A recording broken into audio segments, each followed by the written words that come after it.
Hey there! Welcome to White Women Wake Up. I'm Jonelle. And I'm Karen. Each week, one of us brings a topic to the table, something we've been wrestling with, noticing about in our own lives, or reading.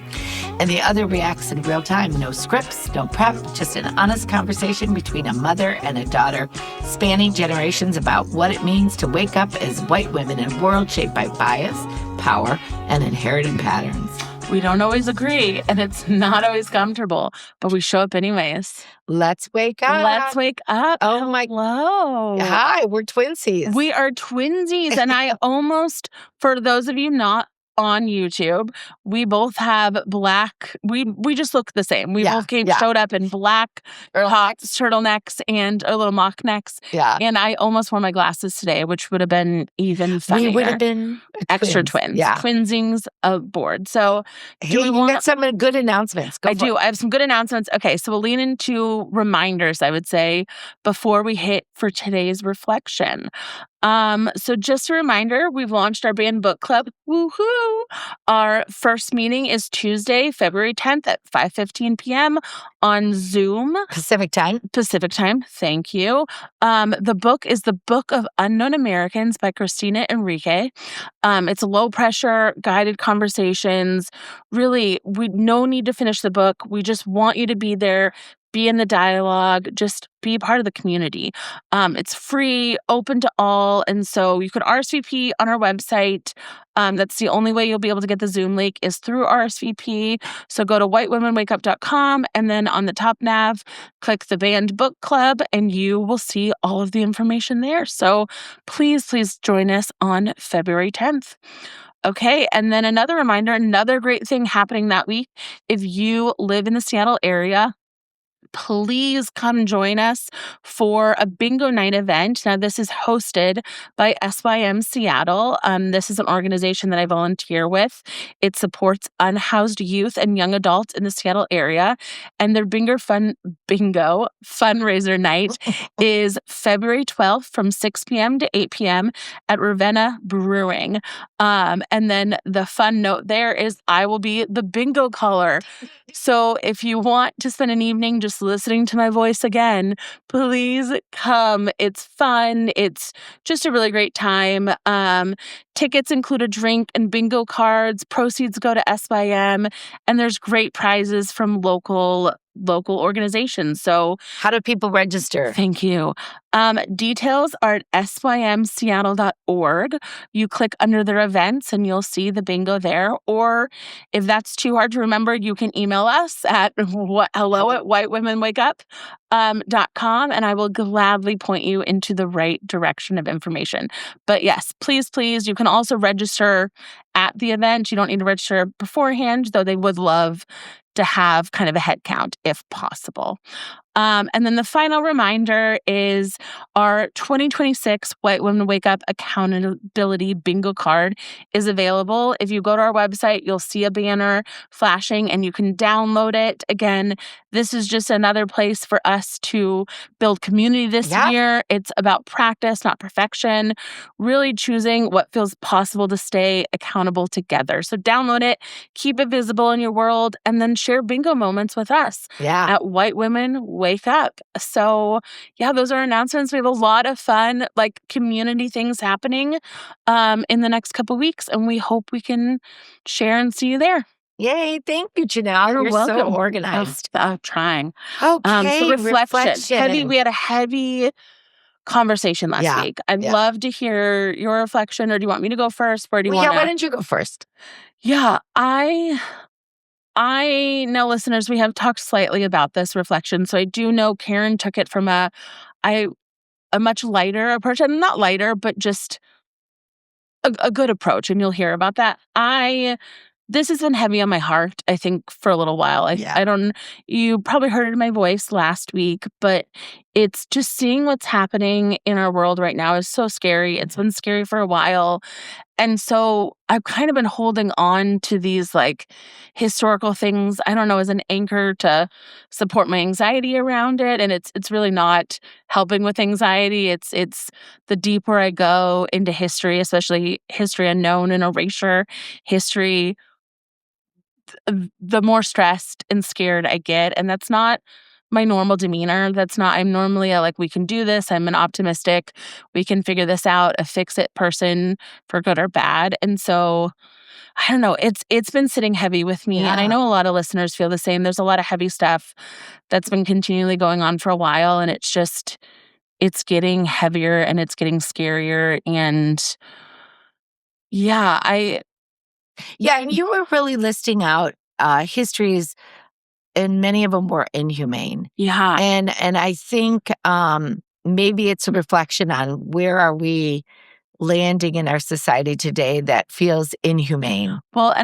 exactly, and I wanna go on a slight tangent. I'll be quick about this, but, like, something that's been really holding into my heart on white grief, and so Yeah. what happened with Renee Good's murder a couple weeks ago, and I have to say, like a lot of fellow white people, this woke me up more, and I hate to say it, it woke me up more than seeing the constant feed of, honestly, BIPOC people being affected by ICE. And it's not to say that I didn't have the compassion and So, I didn't have, but I really had to check myself, yeah. and my Like, first, why do you care about and it's a not white care. woman Why, versus, yeah, yeah. why did it hit harder not to just review and then scroll kind of thing? Why did I go in depth and keep looking? Instead of just saying both are awful. Exactly. No, Yeah. well, and both Yeah. are awful. They are. That's not what I'm Yeah. saying. Both are awful. I'm saying my reaction, though, was when I see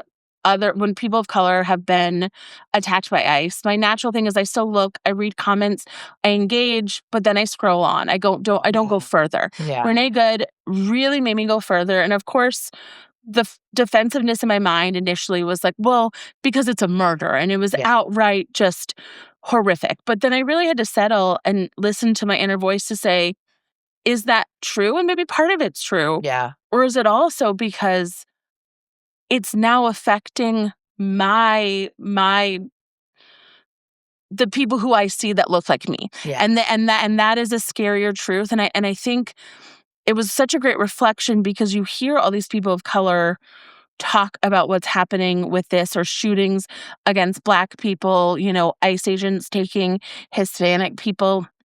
And we talked a little bit about, like, the social group theory and how you kind of really align with, like, what Yeah. you see. And I don't often align with what fellow white people are doing, but this was, like, the first time I really kind of understood that theory a little bit more, if that makes Yeah. sense. Like, I understood then why, outside of the rationale of, like, of course, a Black man seeing another Black being shot, like, is terrifying, but why that grasps at your soul when it's part of your culture. And so there's a couple of things that I want to talk about, like, is like, okay, call out white grief. Fine. I did it. I sat in the moment of my whiteness, and I really had to call myself out on this.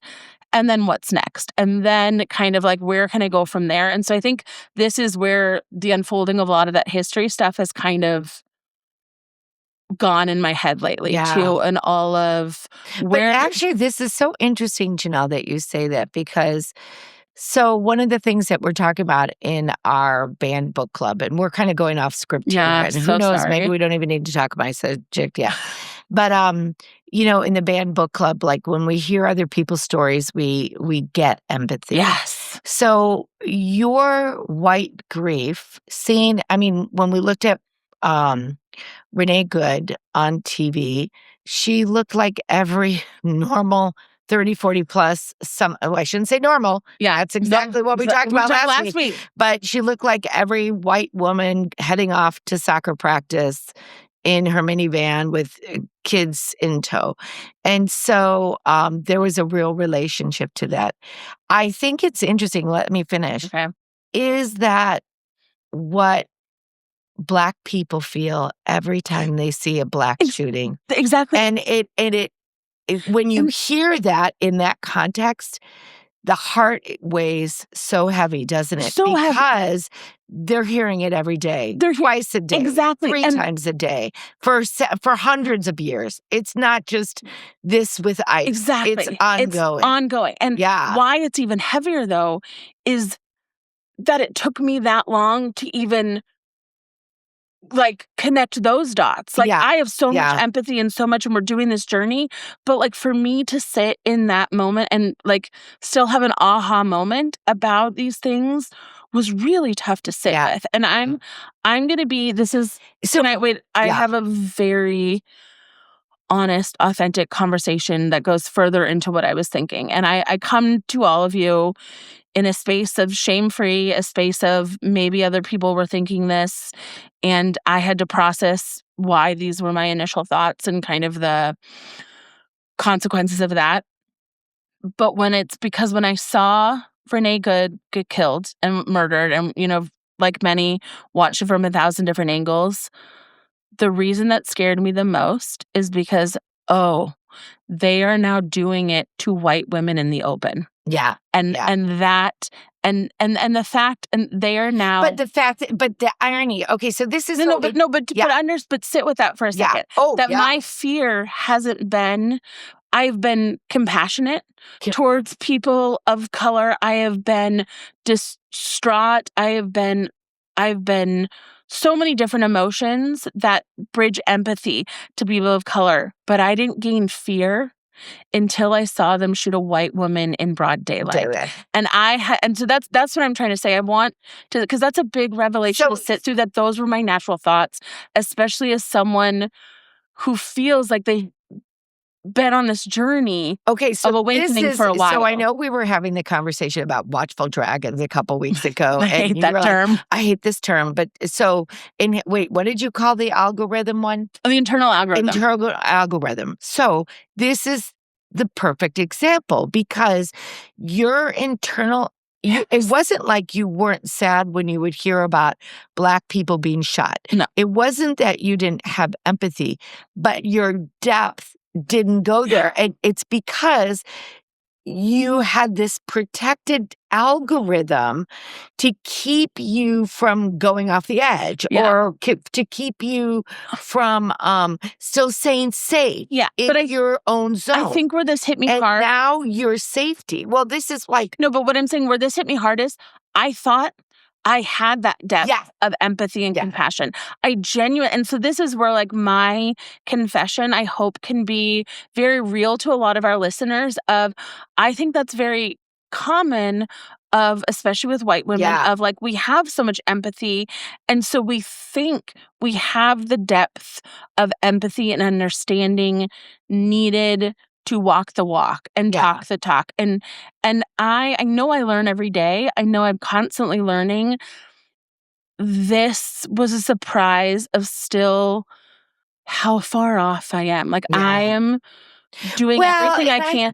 And I do like this idea of not shaming ourselves. Oh, I don't feel like I'm shaming. Okay. I mean, I'm hoping no one. Because if we shame ourselves, we're not going to grow. You've really. Mine was, it's realization. Yeah. And there's a sadness about realization. It's not shame. There can be a sadness when you realize that there are still natural triggers within you that don't go that you would hope they would go. Your internal algorithm takes a turn that you aren't expecting. And, so there's a sadness around there. And I think that is, what kind of inspired last week's history facts of, I don't look at Americans as heroic anymore. I think our country is broken for so many ways. And so I've known there's a lot of history that we don't know. But this hit me different to really look at the broken history that we've really tried to cover up. And what am I, what am I not digging deeper to?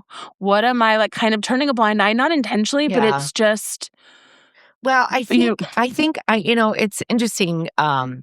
We're really going off topic, so I'm not going to bring my topic up because it takes time to investigate. So we'll just stay with this language of grief and this space of grief. Yeah. One of the things that I keep falling back on is this language of imagination. Okay. And the reason I feel like imagination is actually so important right now is because of there's this horrific landscape. So one of the things I think let me try to finish. One of the reasons I think you reach back in history is to remind ourselves that none of us are exempt of this bad behavior. None of us are exempt. And if we start erasing our history and just promoting this historic stance, and there's plenty of historic spaces. I just got done reading again about Harriet Tubman. Oh my gosh. Amazing. What a hero of, how she enacted and helped these slaves and helped people for freedom. So I think there's plenty of stories of heroic acts. And yet there's also plenty of stories of horror. Horror. So I think what the imagination allows us to do is to say, what if? What would that look like if there was a heroic person stepping up? Like one of the things, I was watching an interview with this person who's supposedly in charge of ICE overall.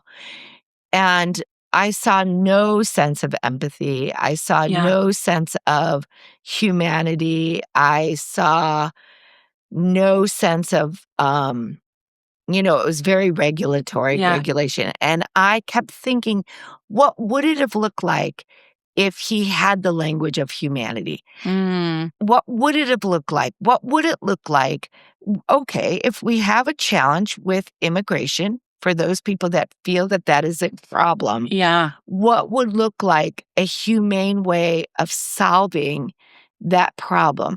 What could we imagine? And I guess this is, so we have these histories and we don't want to erase them. We want to hold both spaces. We don't want to erase the histories. Because there's stuff to learn. There's stuff to learn. And there's also, like you said, there are heroes. It's a reminder that and it is our history. I mean, we can't, when you erase things about yourself, it's avoidance. Avoidance doesn't help anything grow or anyone move forward. One of the things that I've really enjoyed, like back to the history and where we're at, is, naming the 1619 Project.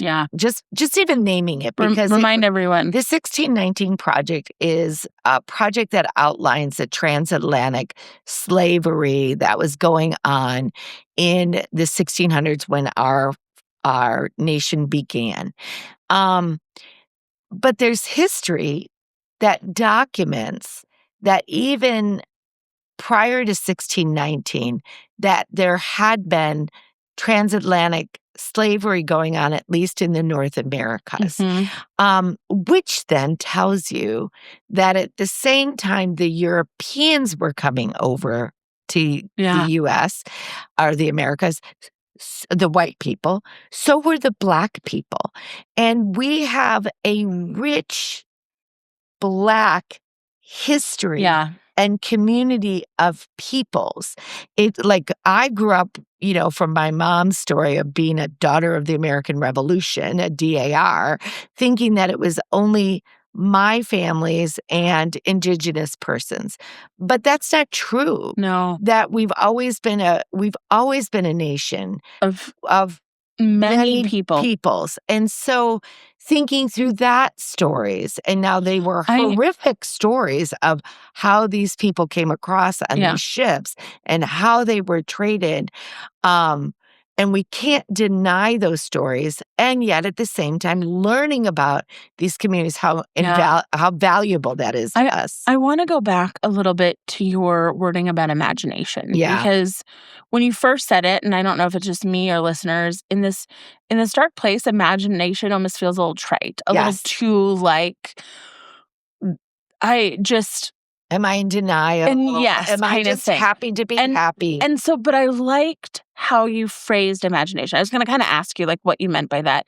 And your phrase was more, not necessarily imagination, but just, can we think differently? Yeah. And I think that's such a great, we've talked about this. We talked about this with the male loneliness epidemic. We've talked about other things, just outside of the podcast of how so oftentimes when we talk about a problem, we are not framing or naming the problem correctly. And because of that, we are not creating solutions or imaginations for the problem themselves. And so I think it's kind of like what you were saying, listening to the head of ICE and them talking, and there's no empathy, there's no imagination, there's no because what they have named as an issue is not a core issue. It's an issue of fear that they Yeah. have, is an issue of so many things, but it's not a core like, it's not the Well, issue we're the needing to challenge with that resolve. issue is so Janelle and I we're fun facts because we're constantly doing content research. And one of the content researches that I did a little while back is immigration is actually only Yes. 3% of our population. It's a very low amount of our Yeah. population. We've made it a huge issue. Without even claiming the issue. Yeah. So like if I think about immigration, for example, some of the issues may be taxation. Are everyone equally paying Yeah. taxes? And I'm Yes. talking about very wealthy people as well, but are taxations equal? Are we talking about opportunities for jobs? Yeah. Who has these opportunities for what types of jobs? Those are Yeah. those are big conversations, but are they conversations that should include dehumanizing people? Probably No. not. But I think what's so great is while you're pairing out those topics, there's actually answers and statistics around all those individual topics. A lot, I would say almost majority, I don't know the facts right now because we didn't research this episode, but my understanding is majority of people who are undocumented immigrants actually pay taxes Yeah. still. They Well, still are yeah. paying within the system. They pay within the economy, they pay Sales tax, taxes, yep. all of this.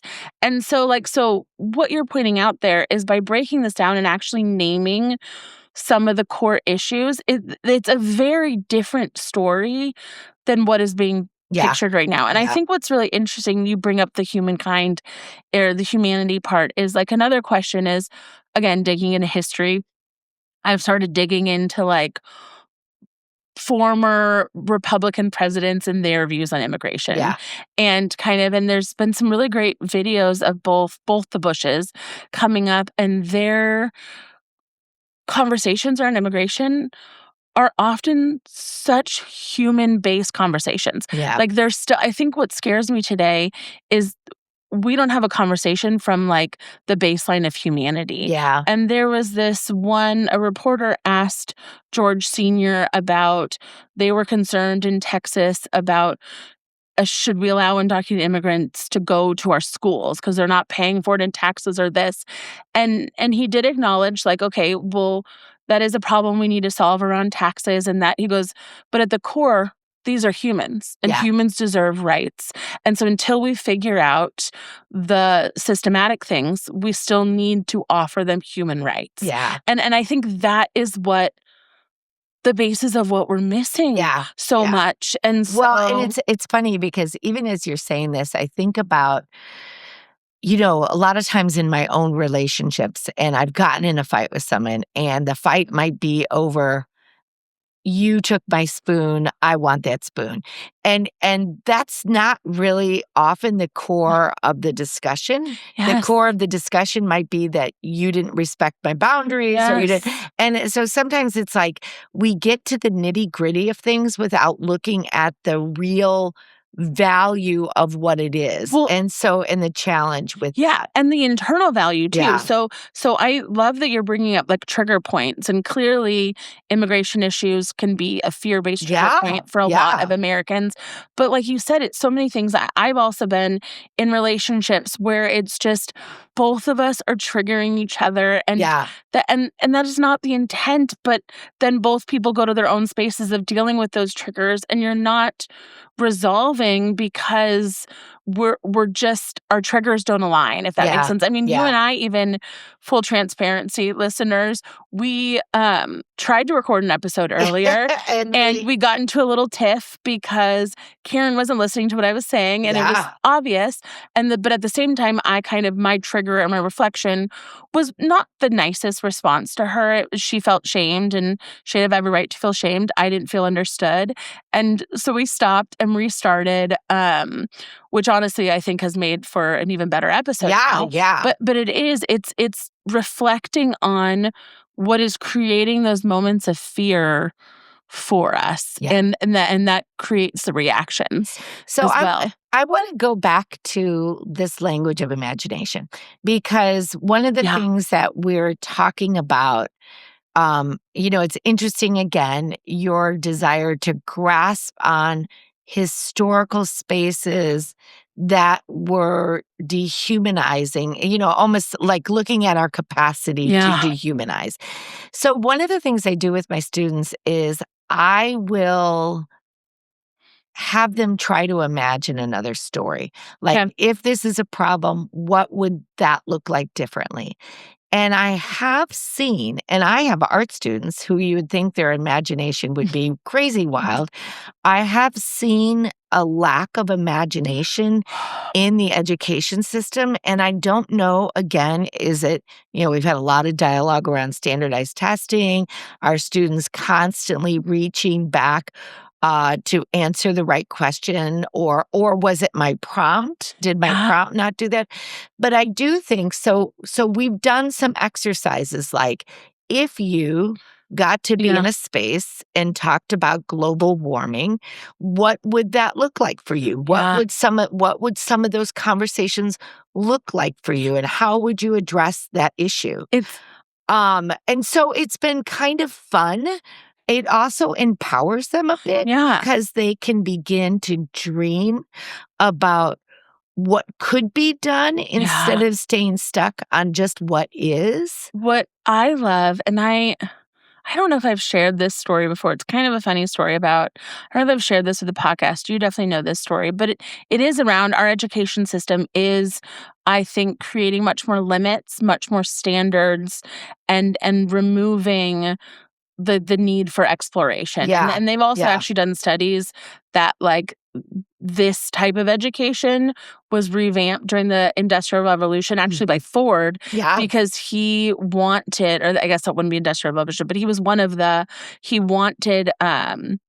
he wanted factory workers. Yeah. And so they wanted to start building schools that would produce people who could produce and execute, and not necessarily thinking big things. So this has been a continual things for years. But the story goes, I grew up in Seattle public schools, and we did not really have the foundation of standardness.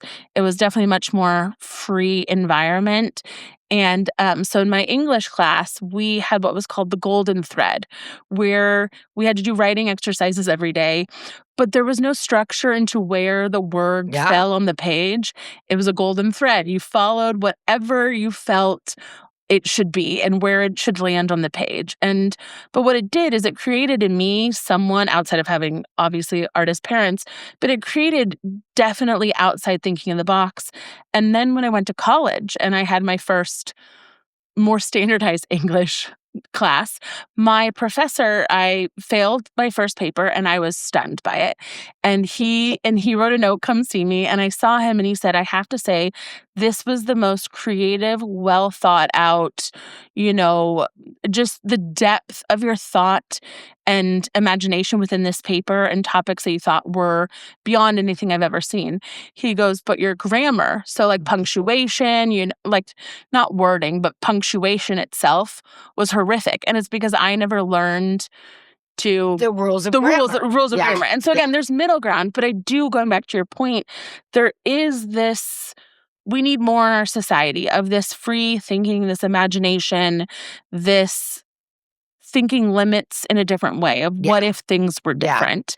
Well, it's also interesting. I was thinking about it I'm also very curious that you almost entered from this historical space. Yeah. So, many people know, or some people know, I'm from the Midwest. I grew up being a Bears fan. And I'm now from the age where I remember when the Bears did win the Super Bowl. And I remember being at a Super Bowl party in 1986. And I was with a lot of women that were probably about 10 or 15 years older than me.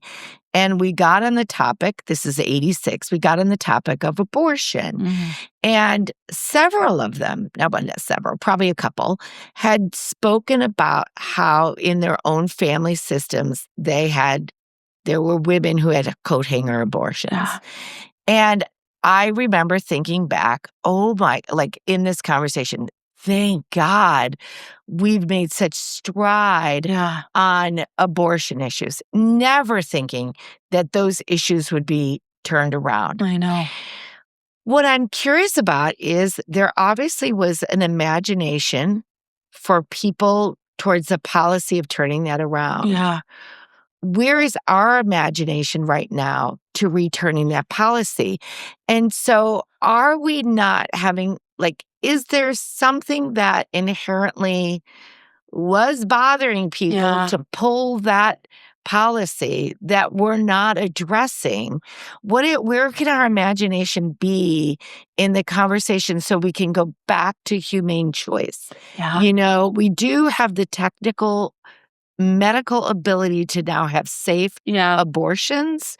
What did we miss in the conversation to keep those bills intact? There's so many things that because were someone had an and imagination to stop it and change it. Well, and I think you're bringing up something interesting that just kind of put a light bulb in my head. I think the reason that I am just so into these historical things is from the imagination point. To your point, there's these things I never imagined could happen. Never. And so then I'm trying to go back and trying to see all the other things I never even heard about and could imagine. And so again, I'm running probably not from the healthiest perspective right now as I'm trying to get out of this doom scroll cycle, but it still has brought an awareness to your point of it. So I guess even, we've been a little bit all over in this podcast, but I guess one of the things, going back to Renee Good, you saw yourself in that picture. That's really important for us to have a very deep space of empathy. It allowed you to go farther in the discussion to begin to see, oh my gosh, what does that mean when a Black mother has to look at their Black son? What does it mean for other people when they have to, like these Somali families now in Minnesota, when they have to now be taken away? What does it mean when we look at other people closer to our own lens? And can we try? That's imagination. That in itself, putting ourselves in those places is an imaginative role. And we need to do that because I think personally, treating each other with respect, treating each other with humanity, treating each other with love and dignity, all of us, even those that I don't agree with, how can I begin to do that? Really difficult. Really difficult. I know you're looking at me. We have differing opinions on that one. But I agree. I'm so often, one of my skill sets really is putting myself in other people's shoes and understanding and building out individualized thoughts and empathy. And this is why this one really hit me hard. But back onto what you're saying of this, I honestly think that is such a white Christian-centric philosophy of to have compassion and empathy for everyone, because and it's led, and this is and we don't even really, like what you're saying is we don't really even have it, because all of a sudden when you saw it differently, you realize, oh my gosh, my compassion is still very less, it's very unknowing because I don't confront this every day. It's interesting. I had this conversation with someone recently. It was a guy, and he everyone is like a dating prospect, not really a prospect. But he wrote on his bio about loving God and being not judgmental and this and that. And of course, in this world, usually that means a Trump supporter. So I I wanted to ask, like, he matched with me, and so then I was like, "Fine, I'm gonna go match with him and ask kind of the question of, like, who did you vote for?" And it was really interesting how it unfolded is he, didn't he did the typical moderate view of, like, "Well, I think what he's doing right now is really scary, but, like, I agree with some of these policies." And actually, even that, I don't think he was as harsh of a criticism.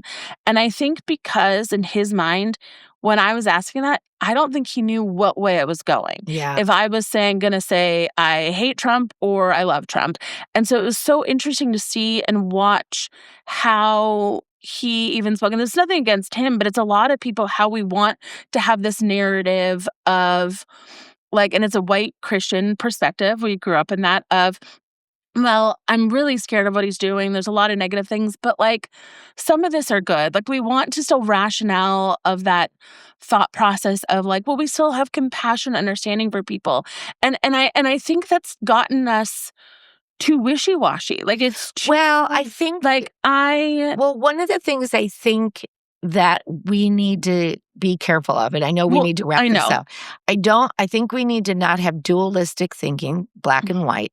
And I think we need to be comfortable in nuance. Here, And this is okay. actually, if we could even start that, I think that that's a start. I mean, I agree with that, but I guess where I'm more using this example is not your the dualistic thinking though also, so then clearly by the end he was like very anti-Trump. But I think what happened was, and to me it was more the confidence to and this is what you're saying, don't be dual, but I'm like it I don't know where I'm going with this. It's just I think we often as white people get too lost in supporting people by staying in the middle, by trying Oh, to find absolutely. by trying to I find see what you're good saying. within Yeah. every situation. No, I think, And that's what I'm more talking about. I'm not trying no. to be down this either way. Well, and I think I would have actually respected him I if he actually had think, outright told yeah, me. He wasn't going either way yeah, and stuff. And it was just like such the classic conversation of like, well, there's some bad, but there's some good. yeah, And it's like, yeah. not in every case. I think one of the things that I've learned is in a big way, and I don't do it, and I'm trying, is being comfortable with the nuanced conversations. Yeah. Because I think when we bring these nuanced Yes. conversations out, we Or being well, and you comfortable say being it all, uncomfortable with them. yeah, being comfortable, uncomfortable. Yes, being comfortable, uncomfortable. You say it all the time. It's like that's willingness to listen. Yeah, sit and listen. Yeah. Oh my gosh. What a derailment. Well, grief is real, and you're experiencing grief, and you're bringing your grief into a place that you to can be clear, not understand. grief, white grief. White grief. This was a White very grief. clearly Yeah, white grief. privileged Yeah. perspective of grief. Yeah. And so thank you everyone. I really hope that you could listen to me. I don't know. I mean, Well, I guess, and I think pivoting in conversations is actually really important. yeah. And finding time to be with one another. But thank you for listening to me and being, I don't know, listening is Yep. all I can say. I can't tell you how you felt about it, but thank you for listening. So thanks for joining us on White Women Wake Up. We hope today's conversation sparks something in you, whether it's reflection, a new question, or a deeper commitment to showing up with empathy and accountability. If you found this episode meaningful, subscribe, leave a review, and share it with someone who needs to hear it. You can also connect with us on YouTube, Instagram, TikTok, Substack, or hello@whitewomenwakeup.com. We'd love to hear your thoughts and keep the conversation going. Till next time, stay curious, be open, and let's keep waking up together. Bye. Bye.